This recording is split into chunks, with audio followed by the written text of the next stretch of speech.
You go. Handle there. Trigger finger in the right place. Okay. Put it up on your shoulder, right here.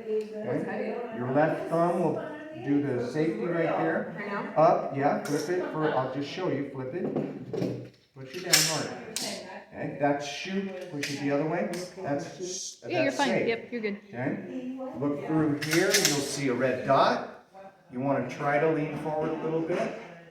As you do this, this finger should be under the trigger guard. All right.